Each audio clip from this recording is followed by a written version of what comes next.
오늘 성경 말씀은 사무엘상 16장 10절에서 13절입니다. 이새가 그의 아들 일곱을 다 사무엘 앞으로 지나가게 하나 사무엘이 이새에게 이르되 여호와께서 이들을 택하지 아니하셨느니라 하고, 또 사무엘이 이새에게 이르되 내 아들들이 다 여기 있느냐? 이새가 이르되 아직 막내가 남았는데 그는 양을 지키나이다. 사무엘이 이새에게 이르되 사람을 보내어 그를 데려오라. 그가 여기 오기까지는 우리가 식사 자리에 앉지 아니하겠노라. 이에 사람을 보내어 그를 데려오매 그의 빛이 붉고 눈이 빼어나고 얼굴이 아름답더라. 여호와께서 이르시되 이가 그니 일어나 기름을 부으라 하시는지라. 사무엘이 기름 불병을 가져다가 그의 형제 중에서 그에게 부었더니 이 날 이후로 다윗이 여호와의 영에게 크게 감동되느니라. 사무엘이 떠나서 라마로 가니라. 아멘.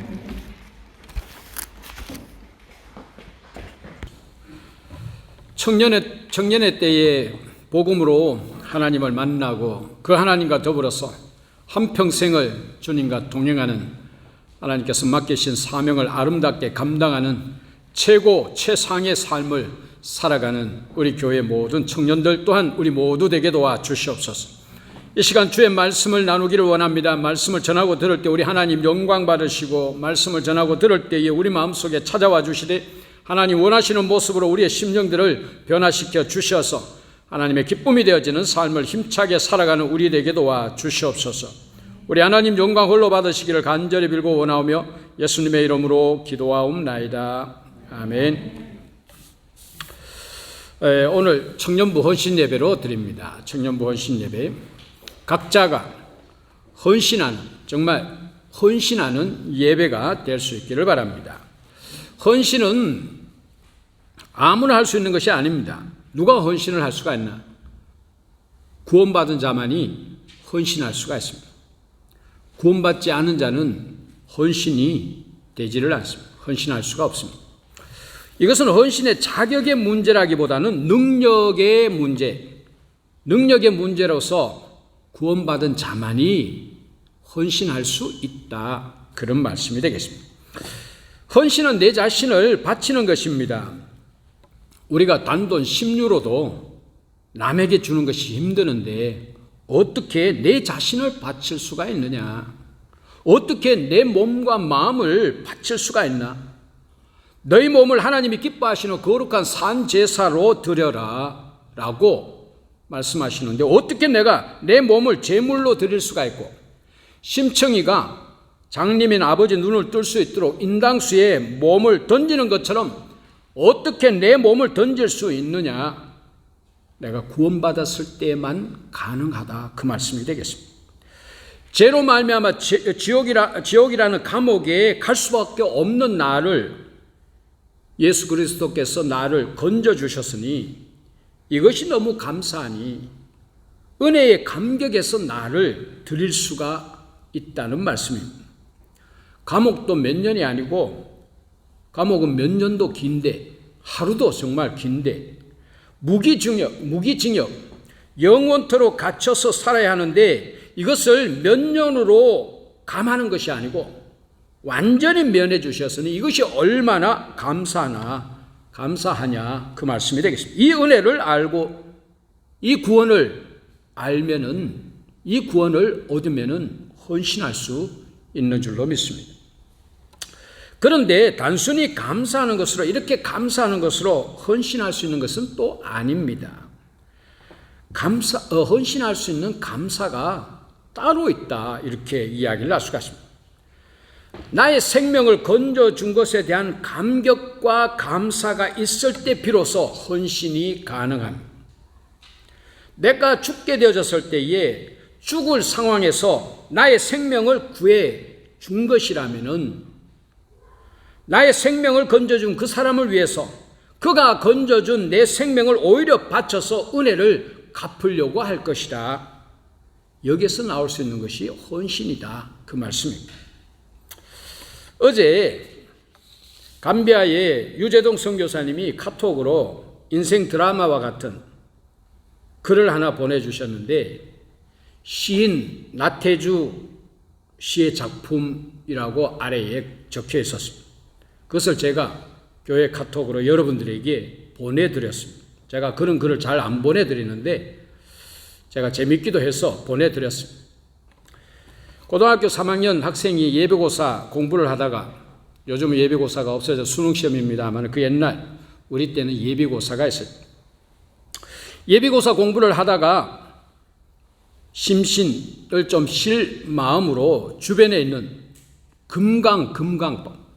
금강으로 나가서 산책을 하다가 우연히 물에 빠진 여학생을 목격하고는 사람 살려라 그렇게 외치는 소리를 듣고는 뛰어들어가서 구사일생으로 그를 건져주었습니다. 이 여학생은 자기를 건져준 이 남학생이 너무 고맙고 감사하면서 그것이 사랑으로 번져갔습니다. 그래서 먼 데서 바라보면서 늘 그 남학생을 먼 데서 바라보면서 중학교 3학년생이에요. 고등학교 3학년생이고 또 이 여학생은 중학교 3학년생. 짝사랑하는 그 마음을 키웠습니다. 남학생이 이제 고등학교를 졸업하고 교육대학에 진학을 해서는 초등학교 선생님이 되었습니다.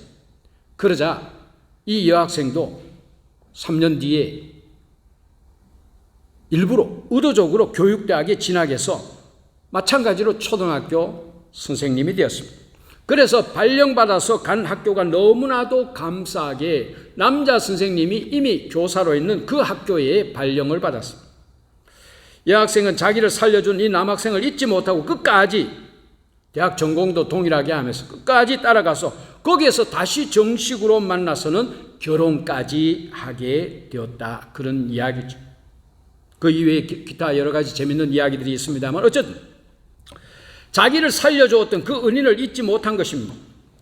이 여인은 자기를 살려준 그 남학생을 잊지 못해서 따라가서는 결혼까지 하게 되어졌지만은 우리 믿는 사람은 우리를 살려준 예수님을 따라가서 결혼하게 되는 것, 이것이 헌신이다.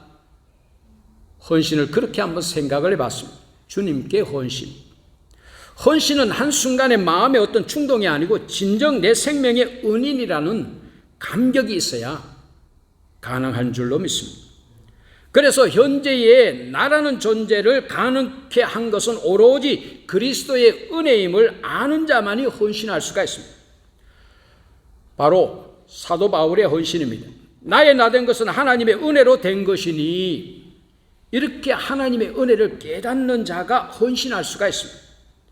이 은혜를 깨닫기에 사도 바울은 또 이렇게 고백을 합니다. 우리 중에 누구든지 자기를 위하여 사는 자도 없고 자기를 위하여 죽는 자도 없도다. 우리가 살아도 주를 위하여 살고 죽어도 주를 위하여 죽나니 그러므로 사나 죽으나 우리가 주의 것이로다. 나는 내 것이 아니라는 고백입니다. 사나 죽으나 주님의 것임을 알고 사나 죽으나 주를 위해서 사는 것, 이것이 헌신입니다. 사나 죽으나 주님을 위해서 사는 것. 그러면은 무엇이 사나 죽으나 또는 어떻게 사나 죽으나 주를 위하여 사는 것인가? 김중곤 박사의 예수칼럼이라는 그런 책이 있습니다. 거기에 나오는 예화입니다. 한 대학생이 목사님에게 찾아가서 어떻게 사는 것이 헌신이냐고 물었습니다. 그러자 목사님이 학생에게 백지 한 장을 가져오라고 말씀을 하고는 학생에게 거기에 제일 위에 타이틀을 적도록 합니다. 예수님께 백지 위임장이라고 쓰라고 하고 아래쪽에 이름과 날짜와 주소를 줬고 이제 손도장을 누르라고 말씀하셨습니다. 말하자면 헌신은 백지 위임장이라는 그 이야기입니다. 백지 위임장. 하나님께 백지 위임장이고 예수 그리스도께 백지 위임장입니다. 이 백지에 하나님이, 예수님이 무엇을 쓰셔도 좋다는 이야기죠. 그대로 하겠다라는 말씀입니다. 죽으라면 죽고 가라면 가고 오라면 오고 무엇을 거기에 쓰시든지 군소리 없이 잔말 없이 그대로 순종하겠다. 이것이 헌신입니다. 나 자신을 전적으로 주님께 위임하는 것이 헌신이라는 이야기죠. 청년들의 헌신은 정말 중요합니다. 한평생 이것을 잊지 않고 기억하면서 살기 때문입니다. 바로 이렇게 오늘 우리 청년들 또 우리 모두가 다시 한번 헌신할 수 있기를 주의 이름으로 축원합니다. 하나님은 이제 이렇게 헌신된 사람을 사용하십니다. 놀랍게 사용하십니다. 놀랍게 사용하십니다. 한 시골 교회에 목회하시던 목사님이 큰 교회로 초빙을 받아서 이제 임지를 옮겼습니다. 부임했습니다. 이삿짐을 가지고 와서 이삿짐을 풀었는데 거기에 노스로 만든 요강단지가 있었습니다. 여러분들 요강단지 아시나요? 독일 말로 하면 나흐트토프. 우리 어릴 때 집에 보면 방에 요강단지가 있는 것을 우리가 기억을 합니다. 소위 이동식 화장실이죠. 이동식 화장실. 그런데 새로 부임한 이 목사님은 교회 사택이 이제는 수세식으로 되어 있어가지고 방문만 열면 나오면 바로 화장실이 있으니까 이 노스로 만든, 그러니까 구리로 만든 요강단지가 필요 없게 되었습니다. 그래서 목사님은 그것을 그냥 버리자니 아깝고 그렇다고 그것을 그냥 둘 수도 없고 그래서 주물 공장에 가서는 그것을 녹여다가 무엇을 만들었느냐? 놋 밥그릇과 놋 국그릇을 만들었습니다. 셋으로 만들어서 가지고 왔습니다. 이제 목사님과 사모님은 이 요강단지를 녹여서 만든 놋으로 만든 밥그릇과 국그릇에 밥을 담아서 먹고 국을 담아서 먹었습니다. 밥맛, 국맛이 어땠는지 모르겠지만 요강단지는 정말 출세해서 밥그릇이 되고 국그릇이 되어졌다. 우리는 요강단지와 같은 존재다. 그런 말씀입니다. 그런데 요강단지가 요강단지로 남아있는 한에 있어서는 요즘에 플로마트에 가도 벼룩시장에 가도 잘 팔리지 않는 쓸모없는 존재가 되고 맙니다. 그러나 이 요강단지가 하나님 손에 들려지는 순간에 그리스도의 밥그릇이 되어지고 국그릇이 되어진다는 말씀이 되겠습니다. 청년들은 참 고민이 많습니다. 나는 앞으로 어떻게 살 것인가? 무엇을 하면서 살 것인가? 나는 누구와 결혼하게 될 것인가? 어떻게 성공적인 삶을 살 수 있을 것인가? 대학을 가게 되어지면 전공은 무엇을 할 것인가? 이 전공이 과연 나의 적성에 맞는 것일까? 이런저런 고민을 참 많이 합니다. 사실 그러나 그렇게 고민한다고 지혜로운 답을 제대로 어떤 길을 찾아갈 수 있는 것도 사실은 아닙니다. 고민 많이 하면서 전공을 선택했는데 나중에 보니까 적성에 맞지 않아서 이것을 그만두기도 힘들고 계속 하자니 재미없고. 그런데 가장 좋은 방법이 있습니다. 모든 것을 하나님께 드려서 하나님이 사용하시게 하는 것입니다. 사람에게는 실수가 있고 사람에게는 실패가 있지만 하나님에게는 실수가 없고 실패가 없습니다. 헌신이 하나님을 위하는 것이면서 또한 자신을 위한 것이 되어져서 최고의 삶을 살게 되어집니다. 진정으로 헌신된 사람은 하나님이 사용하심으로 말미암아 정말 최고의 삶을 살아가게 될 줄로 믿습니다. 여러분들은 지금부터 세상 끝날까지 하나님 손에 사용되어지는 참 헌신된 삶을 살아갈 수 있기를 주의 이름으로 축원합니다. 헌신은 조금 전에 말씀드린 바대로 한순간의 충동이 아니고 지속적인 삶의 자세입니다. 이 지속적인 헌신된 삶이 없으면은 중간에 하나님께서 더 이상 들어 사용하시지 않습니다. 그러니까 버림을 받는다라는 말씀입니다. 하나님은 유능하다고 끝까지 사용하시고 무능하다고 중간에 버리시는 그와 같은 분이 아닙니다. 유능하게 보이지만은 하나님이 중간에 버리시는 그와 같은 자가 있는가 하면은 무능하게 보이지만은 하나님이 끝까지 사용하시는 자가 있습니다. 인간의 유무능은 전혀 의미가 없습니다. 잘나고 못나고가 전혀 문제가 되지 않는다는 이야기입니다. 헌신의 자세가 끝까지 있느냐 없느냐 이것이 문제일 줄로 믿습니다. 성경은 이렇게 크고 유능하다고 생각되는 사람으로 버림받은 사람이 있고 그 사람의 대표적인 사람은 사울 왕을 들 수가 있고 작고 무능하다고 생각되지는 사람이지만 끝까지 하나님께서 사용하심으로 끝까지 사용받은 사람으로서 대표적인 사람이 다윗이라고 이야기를 할 수가 있습니다. 사도행전 13장을 보게 되지만 하나님이 사울을 폐하시고 다윗을 왕으로 세우시고 증거하여 가라사대 내가 이새의 아들 다윗을 만나니 내 마음에 합한 사람이라 내 뜻을 다 이루게 하리라 이렇게 말씀하셨습니다. 하나님이 왜 사울을 버리시고 다윗을 끝까지 들어 사용하셨나? 다윗은 하나님 마음에 끝까지 합한 자였기 때문입니다. 그러면 어떤 사람이 하나님 마음에 합한 자인가? 오늘 본문을 보게 되지만 사무엘이 하나님의 명령을 받고 이새라는 사람의 집으로 갑니다. 이새는 7 아들과 함께 몸을 성결하게 하고 사무엘 앞에 섰습니다. 그러나 그 7 아들이 다 지나가도록 하나님의 응답은 9 아니다 라는 답이었습니다. 그래서 사무엘이 이새에게 묻습니다. 여기 있는 아들 이외에 다른 아들이 있느냐? 이새가 대답합니다. 아직 말째가 남아있기는 한데 지금 양을 치고 있습니다. 이 말은 말째가 하나 있기는 하지만은 보나마나 합니다. 신통한 구석이 없는 이새 자신이 봐도 대수롭지 않는 아이들아, 그런 이야기. 다윗은 8 형제 중에 막내이면서 아버지도 그에게 대해서 별다른 기대를 하지 않았던 그와 같은 아들이었습니다. 그래서 아예 왕이 될 면접 대상에서도 그 아버지가 빼버렸다는 그 이야기입니다. 그런데 하나님은 바로 그 아이라고 말씀을 하십니다. 하나님은 사무엘에게 바로 이 말째 아이에게 기름을 부으라고 말씀을 하셨습니다. 여기서 우리는 하나님이 어떤 사람을 어떻게 사람을 들어 사용하시는지 그 법칙을 우리는 볼 수가 있습니다. 첫째도 아니고 중간도 아니고 말째라는 이야기. 말째라는 이야기는 막내라는 뜻이죠. 그런데 말째가 가지는 영적인 의미가 있습니다. 영적인 의미가 큽니다. 그러니까 하나님은 처음도 중간도 아닌 가장 끝을 들어 쓰시고 가장 끝을 가장 크게 들어 쓰신다, 그런 의미를 담고 있습니다. 이 말째는 세상적으로는 꼴찌죠. 그러나 하나님의 말째는 겸손한 자를 의미하고 있습니다. 하나님은 교만한 자를 대적하시고 중간인 자도 물리치시고 가장 겸손한 자를 들어 쓰시는 분이시다, 그 말씀이 되겠습니다. 사울도 헌신된 사람이었습니다만 그러나 사울 왕은 교만해짐으로 말미암아 하나님으로부터 버림을 받았습니다. 사울은 큰 자라는 의미를 가지고 있는 이름입니다. 하나님은 스스로 큰 자라고 생각하는 자를 그냥 버리십니다.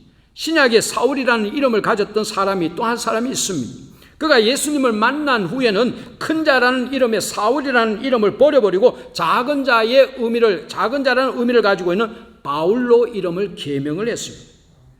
그는 하나님 앞에 자기 자신을 지극히 작은 자라고 고백을 했었고 성도 중에서도 가장 작은 자라고 말을 했었고 죄인 중에서도 괴수라고 그렇게 고백을 했습니다. 이런 바울이 놀랍게 쓰임을 받은 것을 우리가 너무나 잘 알고 있습니다. 헌신하고 하나님 앞에 정말 크게 쓰임 받기를 원하십니까? 사울이 되지 말고 바울이 되어야 될 줄로 믿습니다. 하나님으로부터 크게 쓰임을 받아서 최상의 삶을 살아가기를 원하십니까? 나 자신을 하나님과 사람 앞에 말째로 겸손하게 낮춰야 될 줄로 믿습니다. 두 번째로 하나님 마음에 합한 자로서 헌신된 자가 어떤 자인가? 말째가 아직 남았는데 그가 양을 치고 있습니다. 양을 치니이다. 양을 지키는 자라, 그 말씀이 되겠습니다. 지금 여기서 양을 지키는 자라는 말은 자기 일을 하고 있다, 자기 일을 하고 있는 자다, 그런 의미를 가지고 있습니다. 장작 루소가 사람은 2번 세상에 태어난다고 이야기를 했습니다. 한 번은 존재를 위해서 태어나고 그 다음에 또 한 번은 일하기 위해서 태어난다, 이렇게 이야기를 했습니다. 그래서 사람은 자기 일, 자기 사명을 발견하기까지는 아직까지 사람이 아니다, 완전한 사람이 아니다, 이렇게 말을 한 적이 있습니다. 사명을 깨닫고 사명을 다하는 자가 진정 사람이라는 이야기죠. 우리 모두는 사명자입니다. 각자 이 사명을 발견해야 됩니다. 하나님께서 우리를 이 땅에 보내실 때는 그냥 보내신 것이 아니고 사명자로 보내셨다는 이야기죠.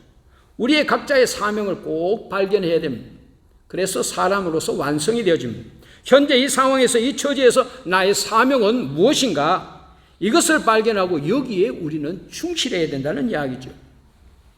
나중에 우리가 하나님 앞에 섰을 때 하나님께서 우리에게 물으시는 말씀이 무엇이냐 하면은 너는 사명을 발견했느냐? 너는 사명을 발견하고 그 사명을 다 했느냐? 사명의 충성을 다 했느냐? 이것을 물으실 줄로 믿습니다. 다윗은 자기의 사명을 발견하고 자기 사명에 충실했던 사람이었습니다. 이것이 헌신된 자의 자세입니다. 다른 형제들은 전부 왕으로 선출되어지는 거기에 관심을 가지고 온 정신이 거기에 집중이 되어 있었지만은 다윗은 양을 지키고 있었습니다. 자기 일을, 자기 사명을 감당하고 있었다. 그 말씀이죠. 이런 다윗이 하나님으로부터 크게 쓰임을 받았습니다. 자기 사명을 발견하고 자기 사명을 깨닫고 자기 사명에 충실한 자, 그 자를 하나님께서 들어 쓰신다는 말씀이 되겠습니다. 이 자가 하나님께서 이렇게 들어 쓰실 때에 이제 최고 최상의 삶을 살아가게 될 줄로 믿습니다. 세 번째로 하나님의 마음에 합한 헌신된 자가 어떤 자인가? 본문 7절에 우리 앞에 7절에 이렇게 기록을 하고 있습니다. 사람은 외모를 보거니와 나 여호와는 중심을 보느니라. 하나님은 중심을 보시고 사람을 택하시고 사용하신다라는 말씀입니다. 하나님은 다윗의 중심을 보시고 택하셨습니다. 그러면 다윗의 중심이 무엇이 있기에 그 중심을 보셨다라고 하시는 말씀인가? 사무엘상 17장을 보게 되면은 손에 땀을 쥐게 하는 멋진 장면이 나옵니다. 우리가 너무나 잘 아는 장면입니다. 골리앗과 싸우는 다윗의 모습입니다. 다윗이 뭐라고 이야기를 했나요? 너는 칼과 창과 단창으로 내게 오거니와 나는 만군의 여호와의 이름 곧 네가 모욕하는 이스라엘 군대의 하나님의 이름으로 네게 가노라. 골리앗은 가지고 있는 멋진 무기를 가지고 나왔지만 다윗은 심중에 가지고 있는 여호와의 이름을 가지고 싸우러 나갔다. 그 말씀입니다. 다윗의 중심에는 항상 여호와의 하나님의 이름이 있었습니다. 다윗은 철저하게 하나님 중심의 삶을 살았던 자였습니다. 세상 모든 사람이 무서워서 떠오는 골리앗이었지만은 다윗에게는 그 무엇도 무서운 것이 없습니다. 다윗에게 오로지 두렵고 떨리는 것은 하나님만이었습니다. 하나님만 두려워했었고 하나님의 능력만 믿고 의지를 했었습니다. 하나님의 능력만 믿고 의지했다는 이야기입니다. 하나님은 바로 그 다윗의 중심을 보셨더라. 세상에 그 어떤 것도 의지하지 않고 세상에 그 어떤 것도 두려워하지 않고 오로지 하나님만 의지하고 하나님만 모시는 그 중심을, 그 다윗의 중심을 하나님은 보셨다. 그 말씀입니다. 여러분 마음 중심에 무엇이 있습니까? 여러분의 중심은 뭡니까? 인본주의입니까? 신본주의입니까? 세상 중심입니까? 출세 지향주의입니까? 물질 중심입니까? 하나님 중심입니까? 여러분 이 시간으로부터 인본주의, 세상 중심 딱 끊을 수 있기를 주의 이름으로 축원합니다. 칸트의 철학자 칸트, 철학의 큰 하나의 산맥이라고 이야기할 수 있는 칸트는 판단정지라는 유명한 말을 했어요. 판단정지. 인본주의적인 판단 중지할 수 있기를 바랍니다. 세상 중심적, 물질 중심적 판단 여러분들 우리 믿는 자로서 중지할 수 있기를 바랍니다. 신본주의, 하나님 중심, 하나님 제일주의로 우리는 살아야 될 줄로 믿습니다.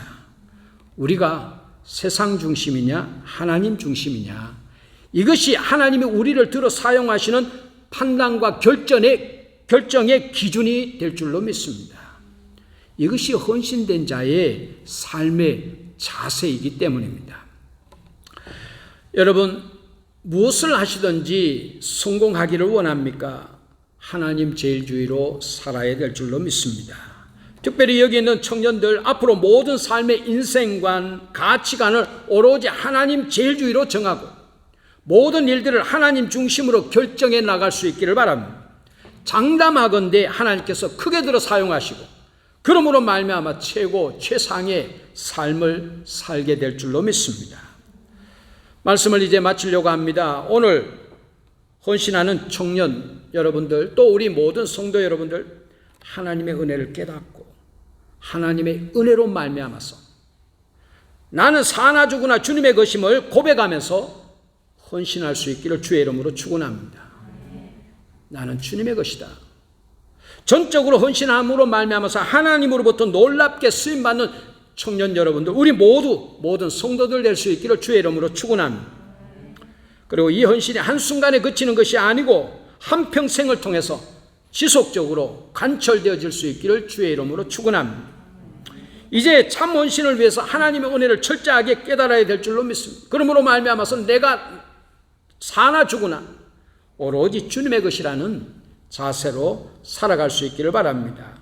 헌신된 자로서 늘 하나님 앞에, 먼저는 하나님 앞에, 그러면서 또 사람 앞에 늘 겸손할 수 있기를 바랍니다. 내 사명을 발견하고 그 사명 감당함에 충실할 수 있기를 바랍니다. 내 삶 속에 오로지 하나님 중심, 하나님 제일주의, 하나님 중심으로 살아가는 모습이 있기를 주의 이름으로 축원합니다. 이렇게 헌신하고 이렇게 헌신된 삶을 살아감으로 말미암아 장래가 진정 보장되어진 정말 최고 최상의 삶을 살아가게 되지는 우리 교회 모든 청년 여러분, 또 우리 모든 성도들이 될 수 있기를 주의 이름으로 축원합니다. 기도하시겠습니다. 우리 한번 같이 우리 청년들을 위해서 기도해 주시고 우리 또한 헌신된 삶을 살아갈 수 있기 위해서 같이 한번 기도하실 수 있기를 바라겠습니다. 사랑과 은혜가 많으신 아버지 하나님, 진정 하나님의 놀라우신 그 은혜를 깨달음으로 말미암아 나는 사나 죽으나 주님의 것인 것을 늘 고백하면서 헌신된 삶을 힘차게 아름답게 살아가는 우리 모든 성도들, 특별히 오늘 청년들이 되게 도와 주시옵소서.